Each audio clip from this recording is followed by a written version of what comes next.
Literally, though. No, literally, it really is that.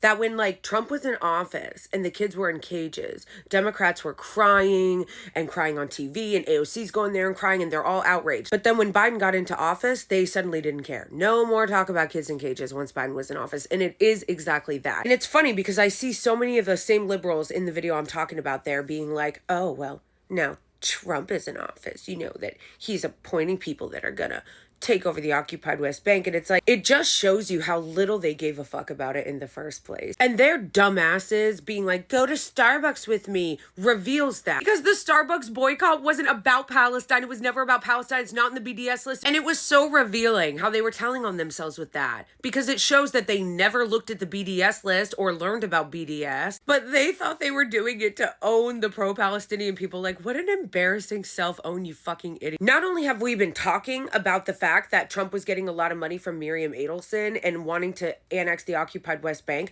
but we've also been talking about the fact that under Biden, northern Gaza is being annexed right now, and the occupied West Bank is already being annexed. The difference is that Democrats pretend to give a shit. That really is the only difference. You have Antony Blinken pretending that he's nice and not a sociopath and being like, we're very concerned about aid getting into Gaza. Meanwhile, when his own State Department gave him a report saying that the Israelis were purposely blocking aid, he got rid of it. This article talking about the insane settlement expansion under Biden is from 2022. Did Biden do anything about it? Did his administration do anything to stop it or even condemn it? No, they didn't do anything. Just like he had the opportunity to reinstate the Iran deal when he got back into office. And did he? No. You know, Trump just declared that the embassy was going to be moved to Jerusalem during his administration. Biden could have moved it back. He could have undone that. Did he? No, because he fundamentally didn't oppose it. Settlements have expanded in the occupied West Bank during Biden's administration.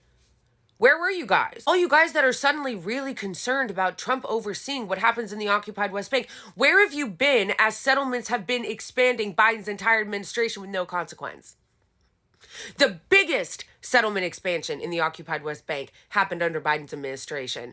But now you liberals want to pretend you give a fuck? That 30-day deadline that the Biden administration did to be like, get people to think that they cared and we're like, oh, if you don't change in 30 days, we're going to stop sending you weapons. That 30-day deadline came and went, and then the Biden administration admitted, oh, just kidding. We actually were never going to do anything about that. These people are so gross because what they're doing is they're trying to weaponize what will undoubtedly be horrible cabinet picks and decisions when it comes to Gaza or the occupied West Bank, Palestine in general.